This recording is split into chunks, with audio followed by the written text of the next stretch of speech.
And it was in response to another video in which Judah mentioned how we can be addicted to sadness. And this was a part of my personal experience. I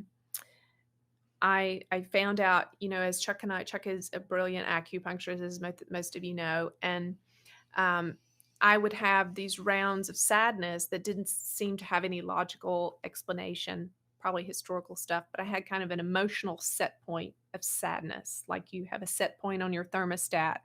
Whatever you set your thermostat to, no matter what's going on outside or inside, your thermostat's going to bring the temperature to that set point. Well, mine was kind of sadness. And Chuck told me at some point, he said, "You're addicted to sadness." And you proved it to me. Do you remember how you proved it to me?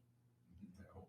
Well, I think he drew some of my blood, and we did some muscle Oh, really? testing. Yeah. So he drew some blood one time when I was feeling especially sad and crying a lot, and we did some muscle testing around it and found out that yes, I was physically addicted to sadness. How did that prove it? I don't know. You tell me, sweetheart. You're the expert, not me. Lean in a little bit. So, whatever emotion you have going on, you will create a chemical related to that emotion: fear, anger, sadness, whatever. So, what happens if you're in a certain emotion a lot and you release that chemical a lot? And love, the in love is a chemical. The Mhm. in love.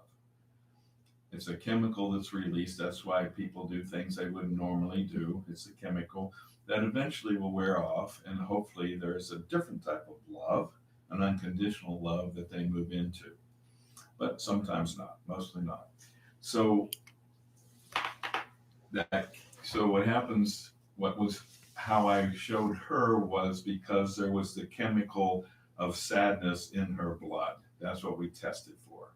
So there's and so one of the things that happens is if somebody goes through a series of some events that cause a specific emotion, like sadness or anger or whatever, then they can become addicted to it. Mhm. So one of the things there's the things you can do is one thing is make sure go back and look at okay what was the initial cause of this sadness. Now, have I let go of that and this is just an addiction now? Or have I not let go of that? And it's going to be impossible to get rid of the addiction. Do I let go of that? So look back and see if you can trace back to the first time that you started to have a series of that emotion with that event. And then if it's still active, if there's still some there, then feel that emotion completely. Let that emotion go through your body. Let your body do what it wants to do. It wants to yell, wants to scream. Let it do it and get rid of it. Okay. Now, if you're not still holding emotion left over from that beginning thing, then what you want to do is when you start to get into that emotion, don't try to resist it. If what you resist will persist, just think about something pleasurable. Change your thought process. Think about one of the happiest days of your life. Thinking about how next summer you're going to go to the beach with your friends.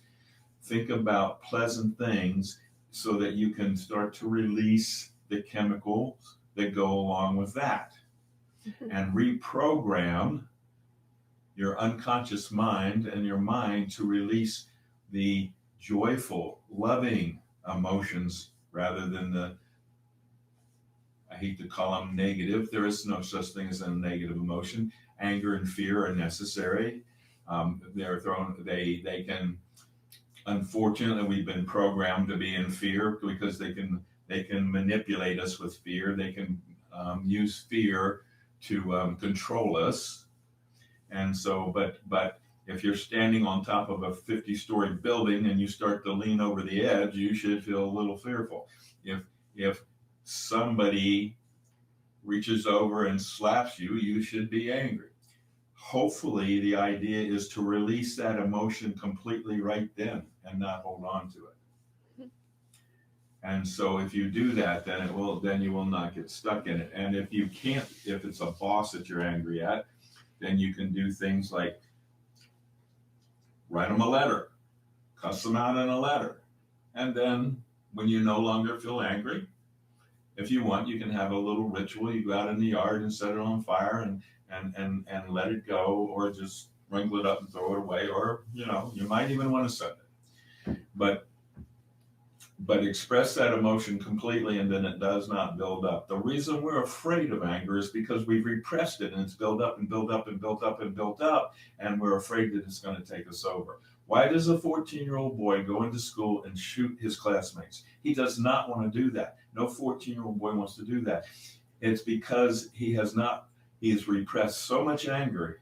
Maybe he was bullied. Maybe he wasn't in the in crowd, and he built up so much anger that the anger took over, and the chemicals were released, and he was drugged, and he did not consciously do that.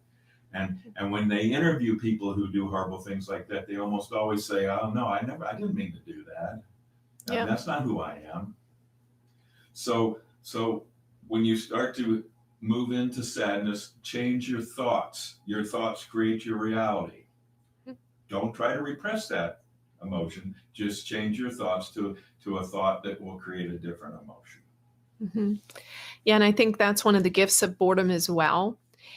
I think a lot of us avoid empty spaces, silence, aloneness, boredom, because we're afraid of what's going to come up.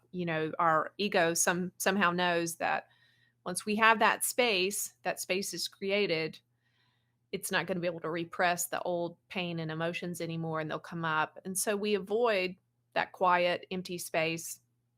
But the truth is, like Chuck said, if we can just feel the feelings once completely, all the way through, without hindering them or repressing them anyway, then they're gone. So what I want to do is I want to, yeah, sure. I want to do a transmission for this. If that's one of the benefits to meditation is when you sit quietly, not in a relaxed state, if there are repressed emotions, they will want to bubble up. Mm-hmm. This is why some people never stop. They're constantly busy because they know when they stop, they will start to feel the emotions. So one of the things you can do when you meditate is you can tune into your gut. You can tune in and see what you feel there. What do I feel? Just tune in, just watch, become an observer. What do I feel? What do I feel? Oh, there's some anger there. Oh, this is interesting. Let's see what happens with this. And then just let it do its thing. You're an observer. This is not you. The anger is not you. And then hopefully you can release it completely when you do that. Mm-hmm. And the other thing I would say about the addiction to sadness is, for me, coming up the scale of consciousness into anger was a way that I really began to get free. And fortunately, Chuck was really tolerant and understanding that in order for me to move up the scale of consciousness into neutrality and love and joy and bliss, sadness is under anger. And so if you can move from sadness up to allowing yourself to feel angry, then that's actually a move in the right direction. And he was able to allow me to be angry about things, understanding that it really had nothing to do with him, and not judging it and just letting me be.